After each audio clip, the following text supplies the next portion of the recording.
Selain buku-buku fiksi, Kurt Cobain juga doyan bacaan-bacaan yang tergolong berat semisal isai-isai akademis berhaluan kekirian.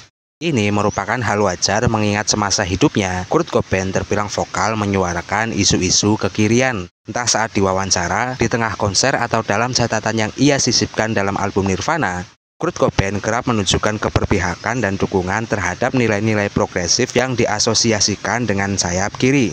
Seperti misal gerakan feminisme, wabil khusus dalam konteks skena punk rock, yang mana Kurt Cobain sangat mendukung pemberdayaan perempuan dalam industri musik yang sedang diperjuangkan oleh Bikini Kill sebagai pelopor pergerakan Riot Grrrl di awal 90-an. Tidak hanya itu, Kurt Cobain juga terang-terangan menyatakan dukungan kepada komunitas LGBT dan seringkali ia akan mengutuk homofobia dan stereotip gender.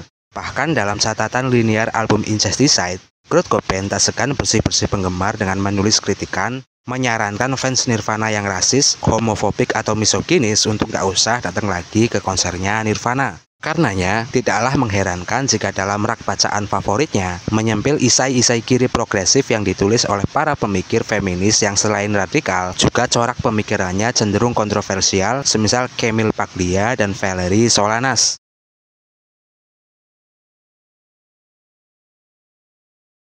Camille Paglia merupakan seorang akademisi sekaligus kritikus budaya asal Amerika yang kerap melontarkan gagasan kontroversial karena cenderung berlawanan dengan arus utama, terutama dalam topik-topik seputar budaya, seni, gender, dan seksualitas. Paglia adalah pemikir feminis yang dihormati sekaligus dikritik habis oleh sesama akademisi lantaran komentar-komentar tajam dan pedas dalam isai tulisannya seringkali menggugah perdebatan intelektual. Menurut beberapa sumber, Kurt Cobain melahap isai-isai Paglia yang jauh hari di tahun 2018 telah dibukukan dalam judul Provocation Collected Essay.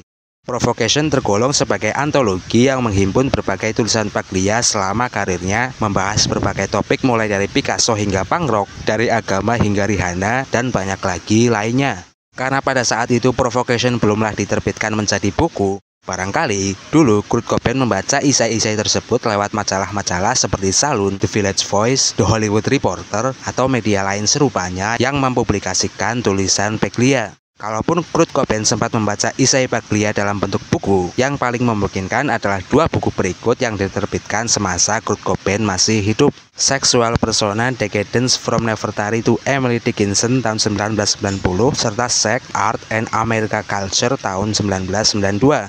Kurt Cobain memiliki kesan tersendiri terhadap isai-isai tulisannya Paglia. Dalam suatu wawancara, Kurt Cobain melontarkan komentar, "Saya sangat menyukai Camille Paglia.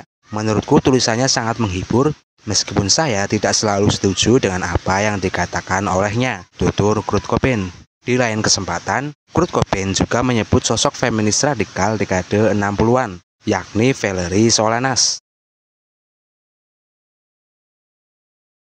Solanas dikenal luas sebagai penulis buku Scum Manifesto, singkatan Society for Cutting Up Men, di mana dalam buku tersebut, Solanas menyerukan seluruh perempuan untuk menghancurkan sistem patriarki dengan tindakan revolusi total demi menciptakan masyarakat baru yang berkeadilan, di mana perempuanlah yang memegang kendali penuh atas dunia.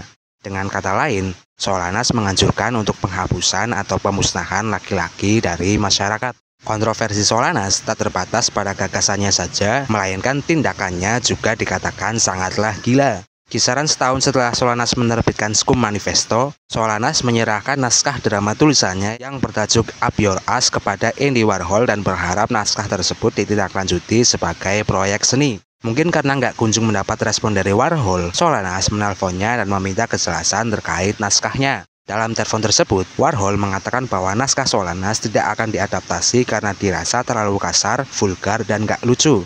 Mendengar demikian, Solanas meminta naskahnya dikembalikan, namun Warhol mengklaim ia lupa menaruh di mana dan sepertinya naskah tersebut telah hilang. Percakapan selesai dan Solanas jelas tidak puas mendengar penjelasan Warhol. Karenanya, ia berulang kali menelpon Warhol, namun Warhol tak pernah lagi mengangkatnya.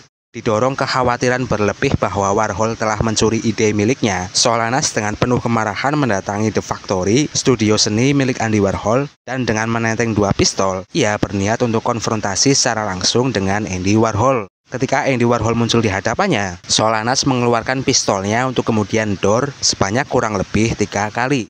Dua peluru yang Solanas lesatkan menembus perut, hati, limpa, kerongkongan, dan kedua paru-paru Andy Warhol. Andy Warhol sempat dinyatakan meninggal dunia, tetapi kemudian dokter berhasil menyelamatkannya. Sedangkan peluru lain menembak seorang kritikus seni bernama Mario Amaya yang saat itu sedang berada di studio. Setelah insiden ini, Solanas sempat kabur, tetapi beberapa jam kemudian, Solanas mendatangi seorang polisi di Times Square dan menyerahkan pistol miliknya sembari mengatakan, "Warhol terlalu mengendalikan hidupku." Solanas lalu menjalani beberapa kali evaluasi psikiatris dan dia didiagnosis menderita skizofrenia paranoid. Meskipun demikian, kondisinya masih dikatakan layak untuk diadili dan karenanya Solanas dihukum penjara 3 tahun.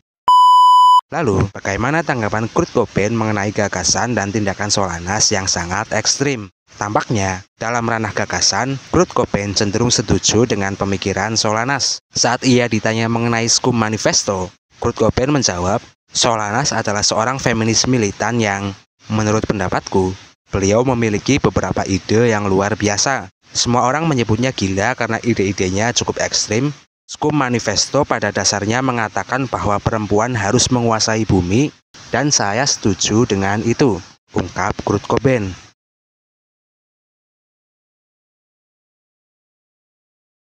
Sepertinya cukuplah segini saja ulasan mendetail mengenai beberapa buku yang menjadi bacaan favoritnya Kurt Cobain.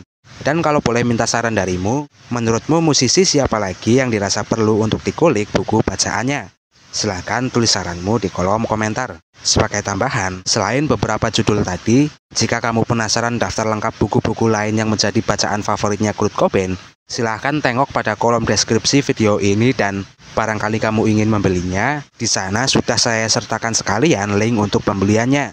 Tinggal diklik saja lalu check out dan seperti biasa, jika kamu tertarik dengan pembahasan seperti ini, kamu bisa mendukung Mahablung dengan sesimpel klik tombol subscribe dan atau jika kamu merasa mampu memberikan sumbangsi secara finansial, silakan klik tombol terima kasih berikut, lalu sisihkan sepersekian rupiahmu di sana. Sekian dan semoga Seninmu selalu menggembirakan.